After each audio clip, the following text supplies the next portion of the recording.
Hey you. Do you like the Tales from the Crypt series? Do you like spooky things in general? Then check out the Good Evening Kitties podcast. That's Good Evening Kitties podcast. GOODEVENING KIDDIES podcast. Each week, I'll review a new episode from the TV series The Tales from the Crypt.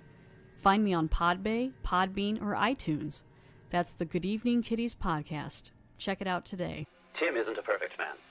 He's not the perfect husband or father. He's a guy struggling to provide for his family. No matter how hard he tries, it's all falling apart. When it looks like things can't get any worse, the accident happens. Tim can't remember a thing. Only the sound of twisting metal, of the nightmares, and for the coyote stalking him through the halls of still waters. The doctors are lying, hiding behind false and stolen faces. Tim and the other patients are prisoners. Or is it all in his head? If he could only just remember. Follow Tim on his downward spiral through the asylum, through hell and back, as he uncovers the truth of what happened to his family. Tim E. Less is a disturbed horror thriller of insanity, chemical seduction, and true nightmares come to life. Silent Hill meets The Cell. Sometimes the real horror is remembering. Tim E. Less by Lucas Milian. Available on Amazon Kindle and Amazon Paperback. People's Guide to the Cthulhu Mythos is brought to you by BunnySlippers.com and FoundItemClothing.com. You're not new to the show. You know who they are and what they do. Slippers, novelty shirts from your favorite cult films. Yeah. Okay. This is a reading episode. Next episode should be a full episode, unless there's another reading episode. So, thank you for listening to PGTTCM. Go to us at pgttcm.com, pgttcm.podbean.com, where you can find our Patreon button to help, support the show. You can also go to paypal.me/pgttcm. And, why not go to audibletrials.com/pgttcm? Sign up for Audible, get a free book, we get something, you get something. It's all good. And enough for ads. And how about edited and produced by D.B. Spitzer? People's Guide to the Cthulhu Mythos is part of the Dark Myths Collective, and you can find out more about Dark Myths and all their many, many podcasts by going to darkmyths.org. I'd like to recommend Blurry Photos with David Flora. You can find them at blurryphotos.org. And it is a podcast about the unexplained and the unexplored. They've got a vast library to listen to, and it's a lot of fun. All right, on with the show. People's Guide to the Cthulhu Mythos starts now. The Call of Cthulhu by H.P. Lovecraft. Read by Morgan Scorpion. Of such great powers or beings there may be conceivably a survival of a hugely remote period when consciousness was manifested, perhaps, in shapes and forms long since withdrawn before the tide of advancing humanity, forms of which poetry and legend alone have caught a flying memory, and called them gods, monsters, mythical beings of all sorts and kinds. Algernon Blackwood. 1. The Horror in Clay. The most merciful thing in the world, I think, is the inability of the human mind to correlate all its contents. We live on a placid island of ignorance in the midst of black seas of infinity, and it was not meant that we should voyage far. The sciences, each straining in its own direction, have hitherto harmed us little, but some day the piecing together of dissociated knowledge will open up such terrifying vistas of reality, and our frightful position therein, that we shall either go mad from the revelation, or flee from the light into the peace and safety of a new dark age. Theosophists have guessed at the awesome grandeur of the cosmic cycle wherein our world and human race form transient incidents. They have hinted at strange survivals in terms which would freeze the blood if not masked by a bland optimism. but it is not from them that there came the single glimpse of forbidden eons which chills me when I think of it, and maddens me when I dream of it. That glimpse, like all dread glimpses of truth, flashed out from an accidental piecing together of separated things. In this case, an old newspaper item, and the notes of a dead professor. I hope that no one else will accomplish this piecing out. Certainly, if I live, I shall never knowingly supply a link in so hideous a chain. I think that the professor, too, intended to keep silent regarding the part he knew, and that he would have destroyed his notes had not sudden death seized him. My knowledge of the thing began in the winter of 1926-27, with the death of my great-uncle, George Gamble Angle, Professor Emeritus of Semitic Languages in Brown University, Providence, Rhode Island. Professor Angle was widely known as an authority on ancient inscriptions, and had frequently been resorted to by the heads of prominent museums, so that his passing at the age of 92 may be recalled by many. Locally, interest was intensified by the obscurity of the cause of his death. The professor had been stricken whilst returning from the Newport boat, falling suddenly, as witnesses said, after having been jostled by a nautical-looking negro who had come from one of the queer dark courts on the precipitous hillside which formed a short cut from the waterfront to the deceased's home in William Street. Physicians were unable to find any visible disorder, but concluded, after perplexed debate, that some obscure lesion of the heart, induced by the brisk ascent of so steep a hill by so elderly a man, was responsible for the end. At the time I saw no reason to dissent from this dictum, but latterly I am inclined to wonder, and more than wonder. As my great-uncle's heir and executor, for he died a childless widower, I was expected to go over his papers with some thoroughness, and for that purpose moved his entire set of files and boxes to my quarters in Boston. Much of the material which I collated will be later published by the American Archaeological Society, but there was one box which I found exceedingly puzzling, and which I felt much averse from showing to other eyes. It had been locked, and I did not find the key till it occurred to me to examine the personal ring which the professor carried in his pocket. Then, indeed, I succeeded in opening it, but when I did so, seemed only to be confronted by a greater and more closely locked barrier. For what could be the meaning of the queer clay bas-relief, and the disjointed jottings, ramblings, and cuttings which I found? Had my uncle, in his latter years, become credulous of the most superficial impostures? I resolved to search out the eccentric sculptor responsible for this apparent disturbance of an old man's peace of mind. The bas-relief was a rough rectangle, less than an inch thick and about 5 by 6 inches in area, obviously of modern origin. Its designs, however, were far from modern in atmosphere and suggestion, for although the vagaries of Cubism and Futurism are many and wild, they do not often reproduce that cryptic regularity which lurks in prehistoric writing, and writing of some kind the bulk of these designs seems certainly to be, though my memory, despite much of the papers and collections of my uncle, failed in any way to identify this particular species, or even hint at its remotest affiliations. Above these apparent hieroglyphics was a figure of evident pictorial intent, though its impressionistic execution forbade a very clear idea of its nature. It seemed to be a sort of monster, or symbol representing a monster, of a form which only a diseased fancy could conceive. If I say that my somewhat extravagant imagination yielded simultaneous pictures of an octopus, a dragon, and a human caricature, I shall not be unfaithful to the spirit of the thing. A pulpy, tentacled head surmounted a grotesque and scaly body with rudimentary wings, but it was the general outline of the whole which made it most shockingly frightful. Behind the figure was a vague suggestion of a cyclopean architectural background. The writing accompanying this oddity was, aside from a stack of press cuttings, in Professor Angle's most recent hand, and made no pretence to literary style. What seemed to be the main document was headed Cthulhu Cult, in characters painstakingly printed to avoid the erroneous reading of a word so unheard of.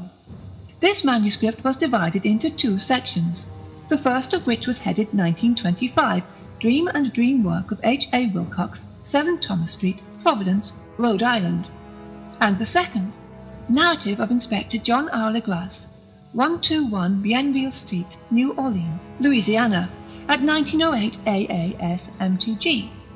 Notes on same and Professor Webb's account. The other manuscript papers were brief notes, some of them accounts of the queer dreams of different persons, some of them citations from theosophical books and magazines, notably W. Scott Eliot's Atlantis and the Lost Lemuria, and the rest comments on long-surviving secret societies and hidden cults, with references to passages in such mythological and anthropological source books as Fraser's Golden Bough and Miss Murray's Witch Cult in Western Europe. The cuttings largely alluded to outre mental illness and outbreaks of group folly or mania in the spring of 1925. The first half of the principal manuscript told a very particular tale. It appears that on March the 1st, 1925, a thin, dark young man of neurotic and excited aspect had called upon Professor Angle bearing the singular clay bas-relief, which was then exceedingly damp and fresh.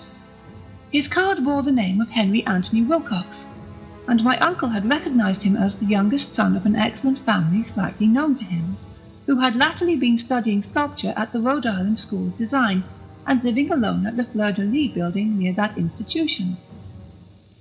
Wilcox was a precocious youth of known genius but great eccentricity, and had from childhood excited attention through the strange stories and odd dreams he was in the habit of relating.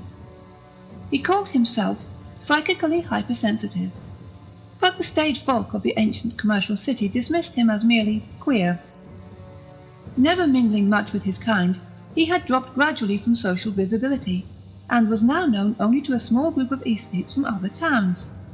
Even the Providence Art Club, anxious to preserve its conservatism, had found him quite hopeless. On the occasion of the visit, ran the professor's manuscript, the sculptor abruptly asked for the benefit of his host's archaeological knowledge in identifying the hieroglyphics of the bas-relief.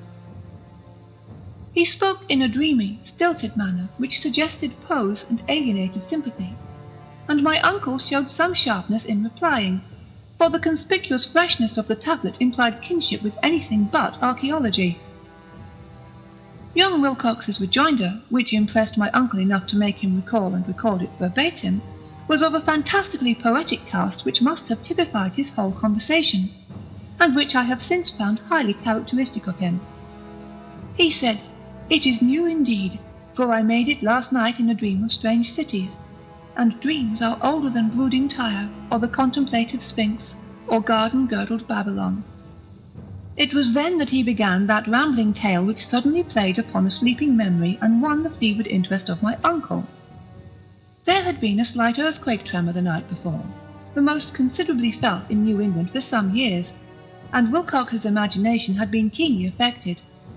Upon retiring, he had had an unprecedented dream of great cyclopean cities of Titan blocks and sky-flung monoliths, all dripping with green ooze and sinister with latent horror. Hieroglyphics had covered the walls and pillars, and from some indeterminate point below had come a voice that was not a voice, a chaotic sensation which only fancy could transmute into sound, but which he attempted to render by the almost unpronounceable jumble of letters, Cthulhu for Tarn. This verbal jumble was the key to the recollection which excited and disturbed Professor Angle. He questioned the sculptor with scientific minuteness, and studied with frantic intensity the bas-relief on which the youth had found himself working, chilled and clad only in his night-clothes, when waking had stolen bewilderingly over him. My uncle blamed his old age, Wilcox afterwards said, for his slowness in recognizing both hieroglyphics and pictorial design. Many of his questions seemed highly out of place to his visitor, especially those which tried to connect the latter with strange cults or societies, and Wilcox could not understand the repeated promises of silence which he was offered in exchange for an admission of membership in some widespread mystical or paganly religious body. When Professor Angle became convinced that the sculptor was indeed ignorant of any cult or system of cryptic lore, he besieged his visitor with demands for future reports of dreams. This bore regular fruit, for after the first interview the manuscript records daily calls of the young man, during which he related startling fragments of nocturnal imagery, whose burden was always some terrible cyclopean vista of dark and dripping stone, with a subterranean voice or intelligence shouting monotonously in enigmatical sense impacts, uninscribable save as gibberish. The two sounds frequently repeated are those rendered by the letters Cthulhu and Arlier. On March 23rd the manuscript continued. Wilcox failed to appear, and inquiries at his quarters revealed that he had been stricken with an obscure sort of fever and taken to the home of his family in Waterman Street. He had cried out in the night, arousing several other artists in the building, and had manifested since then only alternations of unconsciousness and delirium. My uncle at once telephoned the family, and from that time forward kept close watch of the case, calling often at the Thayer Street office of Dr. Toby, whom he learned to be in charge.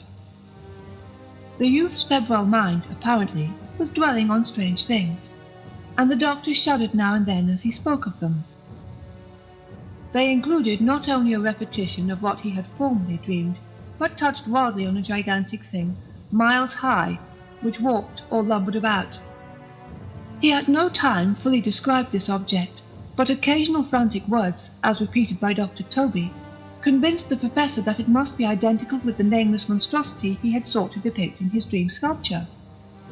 Reference to this object, the doctor added, was invariably a prelude to the young man's subsidence into lethargy. His temperature, oddly enough, was not greatly above normal, but the whole condition was otherwise such as to suggest true fever rather than mental disorder. On April the 2nd at about 3 p.m., every trace of Wilcox's malady suddenly ceased. He sat upright in bed, astonished to find himself at home, and completely ignorant of what had happened in dream or reality since the night of March 22nd. Pronounced well by his physician, he returned to his quarters in 3 days, but to Professor Angle he was of no further assistance. All traces of strange dreaming had vanished with his recovery, and my uncle kept no record of his night thoughts after a week of pointless and irrelevant accounts of thoroughly usual visions. Here the first part of the manuscript ended, but references to certain of the scattered notes gave me much material for thought. So much, in fact, that only the ingrained scepticism then forming my philosophy can account for my continued distrust of the artist. The notes in question were those descriptive of the dreams of various persons, covering the same period as that in which young Wilcox had had his strange visitations. My uncle, it seems, had quickly instituted a prodigiously far-flung body of inquiries amongst nearly all the friends whom he could question without impertinence, asking for nightly reports of their dreams, and the dates of any notable visions for some time past. The reception of his request seems to have varied, but he must, at the very least, have received more responses than any ordinary man could have handled without a secretary. This original correspondence was not preserved, but his notes formed a thorough and really significant digest. Average people in society and business, New England's traditional salt of the earth, gave an almost completely negative result, though scattered cases of uneasy but formless nocturnal impressions appear here and there, always between March the 23rd and April the 2nd, the period of young Wilcox's delirium. Scientific men were little more affected, though 4 cases of vague description suggest fugitive glimpses of strange landscapes, and in one case there is mentioned a dread of something abnormal. It was from the artists and poets that the pertinent answers came, and I know that panic would have broken loose had they been able to compare notes. As it was, lacking their original letters, I half suspected the compiler of having asked leading questions, or of having edited the correspondence in corroboration of what he had latently resolved to see. That is why I continued to feel that Wilcox, somehow cognizant of the old data which my uncle had possessed, had been imposing on the veteran scientist. These responses from East Sleep told a disturbing tale. From February 28th to April 2nd, a large proportion of them had dreamed very bizarre things, the intensity of the dreams being immeasurably the stronger during the period of the sculptor's delirium. Over a fourth of those who reported anything reported scenes and half-sounds, not unlike those which Wilcox had described, and some of the dreamers confessed acute fear of the gigantic nameless thing visible towards the last. One case, which the note describes with emphasis, was very sad. The subject, a widely known architect with leanings towards theosophy and occultism, went violently insane on the date of young Wilcox's seizure, and expired several months later after incessant screamings to be saved from some escaped denizen of hell. Had my uncle referred to these cases by name instead of merely by number, I should have attempted some corroboration and personal investigation. But as it was, I succeeded in tracing down only a few. All of these, however, bore out the notes in full. I have often wondered if all of the objects of the professor's questioning felt as puzzled as did this fraction. It is well that no explanation shall ever reach them. The press cuttings, as I have intimated, touched on cases of panic, mania, and eccentricity during the given period. Professor Angle must have employed a cutting bureau, for the number of extracts was tremendous, and the sources scattered throughout the globe. Here was a nocturnal suicide in London, where a lone sleeper had leaped from a window after a shocking cry. Here likewise a rambling letter to the editor of a paper in South America, where a fanatic deduces a dire future from visions he has seen. A dispatch from California describes a theosophist colony as donning white robes en masse for some glorious fulfillment which never arrives, whilst items from India speak guardedly of serious native unrest towards the end of March 22nd, 23rd. The west of Ireland, too, is full of wild rumour and legendary, and a fantastic painter named Ardouin Bonneau hangs a blasphemous dream landscape in the Paris Spring Salon of 1926. And so numerous are the recorded troubles in insane asylums that only a miracle can have stopped the medical fraternity from noting strange parallelisms and drawing mystified conclusions. A weird bunch of cuttings, all told, and I can at this date scarcely envisage the callous rationalism with which I set them aside. But I was then convinced that young Wilcox had known of the older matters mentioned by the professor. End of part 1.